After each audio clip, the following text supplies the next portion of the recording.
갈라디아서 4장 21절로 31절의 말씀 제가 봉독하겠습니다. 갈라디아서 4장 21절로 31절의 말씀 제가 봉독합니다. 내게 말하라. 율법 아래 있고자 하는 자들아, 율법을 듣지 못하였느냐? 기록된 바 아브라함이 두 아들이 있으니 하나는 계집종에게서 하나는 자유하는 여자에게서 낳다 하였으나 계집종에게서는 육체를 따라 낳고 자유하는 여자에게서는 약속으로 말미암았느니라. 이것은 비유니 이 여자들은 두 언약이라. 하나는 시내 산으로부터 종을 낳은 자니 곧 하가라. 이 하가는 아라비아에 있는 시내 산으로 지금 있는 예루살렘과 같은 데니 저가 그 자녀들로 더불어 종노릇하고 오직 위에 있는 예루살렘은 자유자니 곧 우리 어머니라. 기록된 바 인택치 못한 자여 즐거워하라. 그렇지 못한 자여 소리질러 외치라.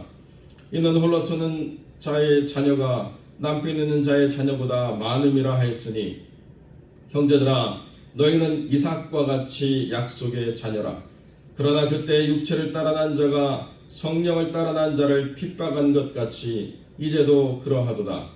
그러나 성경이 무엇을 말하느뇨? 계집종과 그 아들을 내어 쫓으라. 계집종의 아들이 자유하는 여자의 아들로 더불어 유업을 얻지 못하리라 하였느니라. 그런즉 형제들아, 우리는 계집종의 자녀가 아니요 자유하는 여자의 자녀니라. 아멘. 오늘 본문의 말씀을 가지고 자유의 자녀, 약속의 자녀라는 말씀 우리 말씀 함께 나누겠습니다. 오늘은 하갈과 그 자녀들이 왜 하나님 안에서 회복되지 못하고 약속의 자녀가 유업의 자녀가 되지 못하는가, 이것이 비유로 우리에게 율법과 복음의 내용으로 이렇게 설명이 되어지고 있는 부분입니다. 하갈인데 왜 하가로 되어 있느냐? 히브리 말을 헬라어로 바꿀 때 하갈을 하가르 이렇게 하가를 이렇게 바꿨는데요. 르가 한국말로 R 사운드처럼 헬라어가 나거든요. 그래서 하갈 이렇게 되는데 한국 번역할 때는 또 중국 성경하고를 이렇게 섞어서 하가 이렇게 번역하니까 리얼이 없어져 버렸어요. 근데 원문에는 하가를 이렇게 되어 있습니다. 그러니까 성경이 왔다 갔다 하는 게 아니라는 것을 번역하다 보니까 이 발음의 차이 때문에 그렇게 되어 있다는 것을 설명을 잠깐 드리고요. 시내산과 그 언약에 있는 우리 삶이 예루살렘과 같은 은혜 가운데 있는 우리의 삶과 어떻게 다른가, 이것을 사도 바울이 갈라디아서 사람들에게 설명하려다 보니 비유로 구약을 좀 이끌어서 설명을 해줘야 되겠다.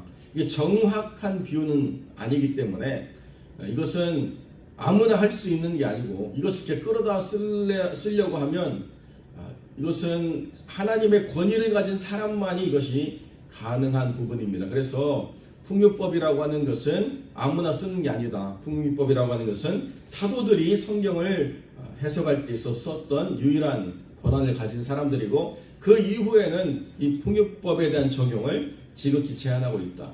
더 나아가서 우리가 경계하고 있는 이단 신천지는 모든 게 비유다 이렇게 하고 있잖아요. 그래서 그 비유를 풀 수 있는 유일한 그 능력이 그 신천지의 교주에게 있다 이렇게 설명하면서 온갖 허황된 소리를 가지고 온갖 주역풀이처럼 성경을 풀어가는 거예요. 말도 되지 않습니다. 여기에만 지금 유일하게 이 풍요법을 적용하고 있다는 것을 우리가 한 번 더 확인해야 될 것 같고, 중요한 것은 그것입니다.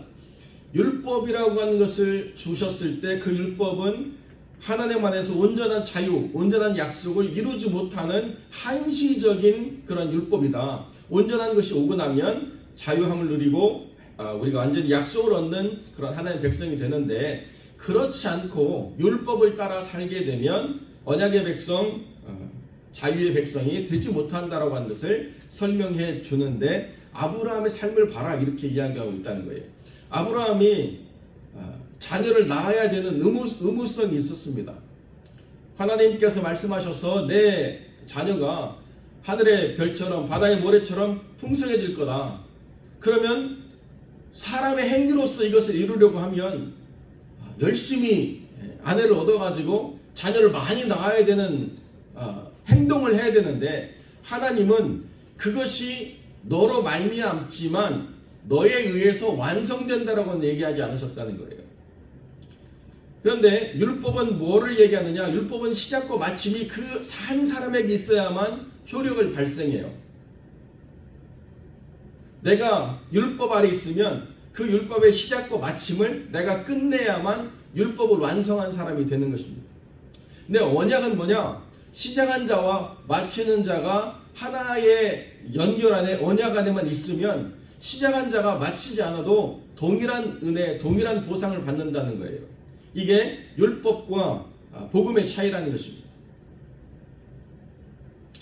하나님 안에서 복음의 시작이 있고, 하나님 안에서 복음의 성장이 있고, 하나님 안에서 복음의 열매를 거두는 때가 있다고 할 때, 그 시작과 성장과 결실의 때를 한 사람이 다 마무리하지 않아도 하나님은 다 충성된 종이라고, 복받을 언약의 백성이라고 그렇게 받아주시고 우리의 삶에 그런 인식을 주시지만, 율법은 그게 아니라는 것입니다.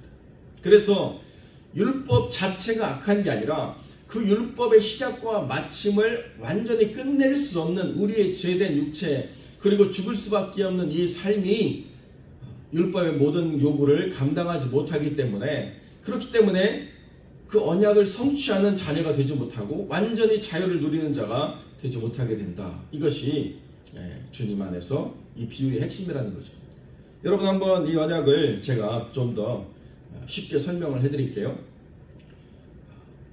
남자분들도 차를 좋아하시지만 요즘은 여자분들도 이렇게 차를 좋아하세요. 그래서 한국 사회에 카푸어라는 단어가 있습니다. 카푸어가 뭔가 좀 가가지고, 카가 푸어다는 얘기는 차가 후지다는 얘기가 얘기인데 그 얘기가 아니에요. 차만 좋고 나머지는 다 푸어하다는 것이 카푸어래요. 그래서 아주 비싼 감당도 못할 고급 외제차를 끌고 다니는데, 실상은 그것을 운영할 만큼의 돈이 있어서가 아니라 보여주고 싶어서, 꿀리지 않고 싶어서, 나도 성공한 사람이라고 포장하고 싶어서 그렇게 하는 사람들을 카푸어라고 이렇게 이야기한다고 하더라고요. 자, 우리가 이제 그런 세태를 보면서 한번 제가 예를 들어보는데요. 좋은 차는 60억도 한대요. 차 한 대가 60억. 그런데 어떤 사람이 그것을 올렸어요. 그 60억짜리 차를 가지고 서울에서 부산을 왕복하면 얼마가 들까? 여러분, 60억짜리 차 가지고 서울 부산 한 1000km 좀 안 되는데 왔다 갔다 하면 얼마쯤 들 것 같습니까? 뭐 기름값 좀 들고 뭐 톨게이트 피 들고 그 정도 되지 않을까요? 60억짜리 차를 가지고 서울 부산을 왕복하면 3천만 원이 들어요. 60억짜리 차가 어떤 차냐? 바퀴 4개를 4,000km를 뛸 때마다 갈아야 되는데 바퀴만 가는 게 아니고 휠까지 다 갈아야 돼요. 그래서 바퀴 4개를 4,000km를 뛰면 가는데 1억 2천만 원이 듭니다. 그리고 엔진 오일도 아무거나 넣으면 더 이상 서비스를 받을 수가 없어요. 사람을 불러가지고 그 사람들이 특별한 오일을 가지고 와서 오일 체인지를 해주는데 그것만 몇백만 원이에요. 숨만 쉬어도 돈이 들어가는 차라는 거예요. 여러분, 좋은 차가 뭡니까? 비싼 차가 좋은 차예요? 좋은 차라고 하는 건 제 입장에서는 기름 냄새만 맡아도 가는 차가 좋은 차예요. 메케닉 하시는 장로님 집사님들이 차를 소개해 주면서, 목사님 이 차가 좋습니다. 왜요? 이 차는 기름 냄새만 맡아도 간대요. 표현을 그렇게 하시더라고요. 기름값이 정말 많이 들지 않아가지고 목사님 신방 다니시기에 참 좋은 차입니다. 제 입장에서 좋은 차는 기름값 안 드는 게 좋은 차예요. 근데 부자들의 입장에서는 4,000km 뛸 때마다 1억 2천이 들어도 그거를 끌고 가는 게 좋은 차인가 봐요. 그런데 만약에 우리가 전 재산이 60억이 있는데 그거를 차에 투자했다고 생각하십시오. 그 차를 몰고 다닐 수는 있지만 그 이후로 그 차의 기능을 제대로 우리가 다 쓰면서 계속 유지할 수 있는 능력이 있나요? 60억짜리 차를 60억을 가진 사람이 샀는데 그 이후로 4,000km만 움직여도 1억 2천이 들고 그 이후에 모든 유지 비용 다 들고 감당이 안 되는 거 아니에요. 그럼 이게 좋은 차라고 말할 수 있냐 그 사람에게. 율법도 마찬가지라는 거예요. 율법도 그 시작과 마침을 다 할 수 있는 완벽한 인간이 있다고 한다면 율법은 선하고 아름다운 거예요. 그런데 그것을 할 수 있는 인간이 아무도 없기 때문에 모든 사람이 다 율법의 저주 아래 거해야 되는데 그것을 완벽하게 지키실 수 있는 분으로 예수님께서 이 땅에 오셔서 율법의 모든 요구를 처음과 끝까지 완성하시고 값을 다 지불했다는 거예요. 그러니까 우리가 율법으로부터 벗어난 자유자가 됐다는 거죠. 율법이 잘못됐기 때문에 우리가 죄인 된 게 아니고 율법의 모든 요구를 완성할 수 없는 우리의 상태이기 때문에 주님이 오셔야 되고 주님이 문제를 해결하셔서 더 이상 이제는 율법의 모든 요구에 우리가 빚쟁이처럼 시달리지 않고 하나님의 언약 아래 자유자로 살아갈 수 있는 삶이 되었다는 거예요. 진짜 아까 말씀드린 차로 얘기하면 기름 냄새만 맡아도 갈 수 있는 차로 주님이 만들어 주셨다는 거예요. 우리의 모든 삶이 하나님이 원하시는 기능을 우리의 삶 가운데서 하나씩 하나씩 발견해 나가고 성취해 나가는 어떤 거룩한 동기를 가져가는 그런 삶이 되었다는 것입니다. 이게 약속의 자녀가 누리는 복이라는 거예요. 여러분, 자녀를 키우시면 다 그런 경험을 하게 돼요. 아이들을 이제 유치원에 보내고 유치원에서 어떤 발표회를 합니다. 그 발표회를 내가 찍는데 객관적으로 찍습니까? 주관적으로 찍습니까? 남의 아이가 주연이건 남의 아이가 어떤 옷을 입었건 아무런 관심이 없어요. 그냥 제 딸이, 제 아들이 어떻게 하는가에 막 거기에 온갖 관심이 있고 모든 포커스가 있죠. 그러니까 발표회의 모든 시작과 마침에 어떤 드라마를 제가 담을 필요가 없어요. 제 아들이 나올 때, 제 딸이 노래할 때 그게 중요한 거예요. 자, 하나님의 관점이 이렇게 바뀌었다는 거예요. 율법의 관점이라고 하는 건 완벽하고 객관적이고 절대적인 관점으로 율법이 작용했다면 복음만의 관점은 뭐예요? 내 사랑하는 자, 내 자녀, 뭘 하고 있는지, 뭘 보여주고 있는지 아버지와 아들, 아버지와 딸과의 관계로 회복되어져 가지고 거기에만 집중하고 있다는 거예요. 그 인생의 스토리가 어떻게 진행되는지 아무 필요가 없어요. 내 딸이니까, 내 아들이니까. 그거 끝나고 나면 우리 집 갈 건데 뭐 거기서 뭘 하든지 무슨 상관이 있겠습니다. 끝나고 나면 잘했다고 맛있는 거 사주러 갈 거 아니에요. 그죠? 천국잔치가 그렇다는 것입니다. 내 아버지가 나를 바라보는 관점이 복음의 관점이고 언약의 관점이고 자유자의 관점이라는 거예요. 매이지 않았다는 것입니다. 하나님은 우리가 뭘 잘못할까를 마지막에 샅샅이 파헤쳐가지고 잘못을 벌주고 벌하려고 하는 심판자의 관점에서 아들의 잘하고 이쁘고 사랑스러운 것을 찾는 아버지의 관점으로 완전히 바뀌었기 때문에 율법 아래 살아가는 것은 이제 우리에게 허락되어진 것이 아니고 복음 안에서 살아가는 삶이 우리에게 허락되어졌다. 그러니까 그 방식으로 우리를 살아가면 예수 믿는 것이 얼마나 즐겁고 기쁜 생활이 되는가. 저 사람이 어떻게 교회 생활을 하는가도 마찬가지라는 거예요. 부족하고 모자라고 못나고 뭔가 거슬리는 것을 지적하는 것이 전부가 아니고 그 사람이 예수 안에서 믿음을 고백하고 그 사람이 예수 안에서 기도를 알고 경험하고 맛보고 그를 즐거워하고 예배를 즐거워하고 말씀대로 살아가려고 애쓰는 것이 기쁘고 감사하고 비록 여전히 삶에 모순과 오류가 있다 하더라도 그것을 보고 감사할 수 있는 것이 좋은 것 아니겠습니까? 제가 살던 지역은 너무 더운 지역이기 때문에 이렇게 제가 지금 여러분 앞에 보여주는 모습처럼 항상 타이에 수트를 입고 나타날 수가 없습니다. 공식적인 자리가 아니면 반바지도 입고 반팔도 입을 때가 있어요. 근데 어떤 권사님이 그런 저를 보셨나 봐요. 목사가 반바지를 입고 다닌다고 하도 뭐라고 하시더라고요. 제가 설교 때 그랬습니다. 만약에 목욕탕에서 안 만났으면 목욕탕에서 만났으면 정말 큰일 날 뻔했다고. 목사 옷도 안 입고 돌아다닌다고 얘기할 거 아니겠냐. 경우에 맞는 삶을 취해야 되겠지만은 모든 삶에 일관된 어떤 하나의 정형적인 모습으로 살아가는 것이 그것이 믿는 자의 삶이 아니라는 거예요. 하나님을 영화롭게 하기 위한 많은 선택들이 있습니다. 하나님을 영화롭게 하기 위한 많은 삶의 모습들이 있습니다. 그것이 하나님이 받으시는 거룩한 삶의 제사라는 것입니다. 하나님이 모든 사람들이 일관되게 다 동일한 방법으로 살아가라고 복음 안에서 말씀하지 않았습니다. 우리가 자유자이기 때문에 하나님을 기쁘시게 하기 위한 많은 선택들이 있고 그것을 즐겁게 표현하고 드러내는 것들이 하나님을 기쁘시게 하는 일이라고 분명히 우리가 깨닫고 우리도 또한 그런 자유를 누린 사람으로 누군가의 믿음 안에서 그런 자유를 우리가 허락하고 그런 자유를 격려할 수 있는 하나님의 사람이 되어야 된다는 거죠. 이게 추상적인 얘기라면 제가 현실적인 얘기로 다시 설명을 드릴게요. 제가 한국에 왔을 때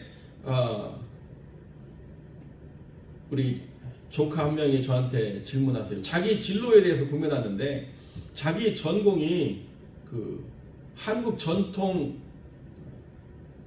그림이나 한국 전통 문양에 대한 쪽으로 전공이 있기 때문에 가다 보면 불교 탱화에 대해서 전공을 갈 수밖에 없다는 거예요. 한국 전통이 그리 왔으니까.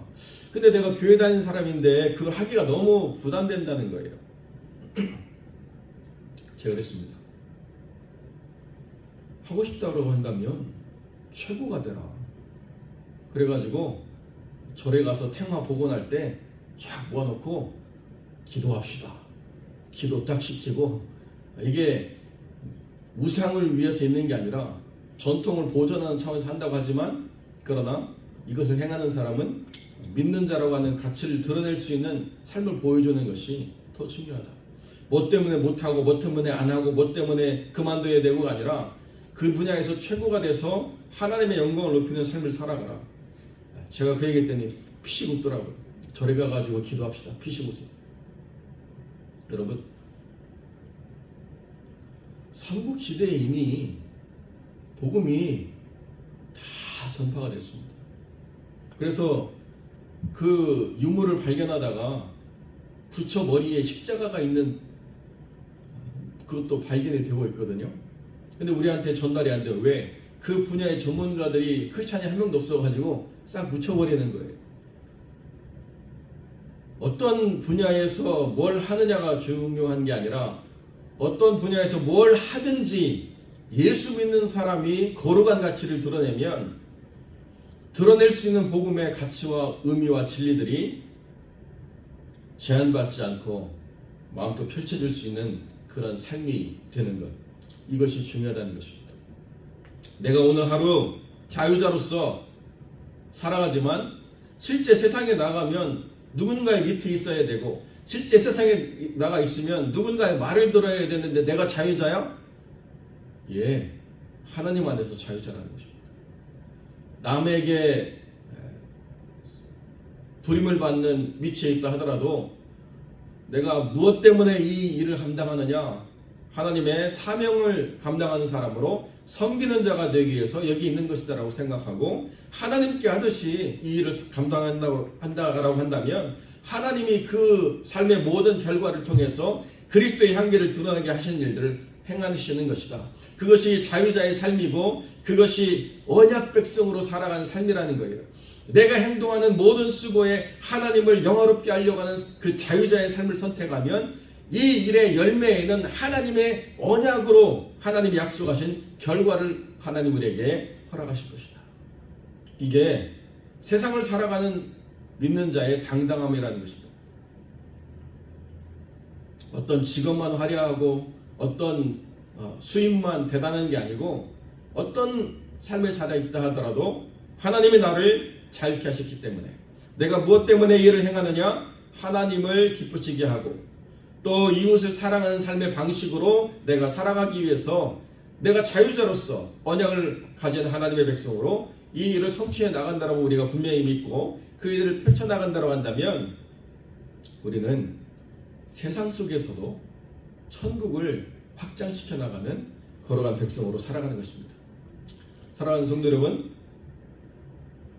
형식에 매이는 것보다 더 중요한 것은 그 정신, 그 본질을 올바르게 추구하는 것입니다. 하나님 안에서 무엇 때문에 내가 여기 있는가, 무엇 때문에 이를 감당하는가에 대한 분명한 정체성을 세상이 주는 게 아니고 말씀이 주고 기도가 주고 은혜가 주고 하나님께서 약속하신 언약이 준다는 사실을 그 삶의 자리에서 분명히 드러낸다고 한다면 어떤 삶의 선택도 어떤 삶의 자리도 다 하나님이 기뻐 받으시는 거룩한 삶이 된다는 것을 우리 분명하게 깨닫고 무의미한 삶의 시간을 세상 속에서 보내는 것이 아니라 삶에서 주어진 모든 세상 속에서 하나님과 동행하는 자유자의 자녀, 언약의 자녀로 세워주시기를 우리 주님의 이름으로 간절히 축원드립니다. 기도하겠습니다.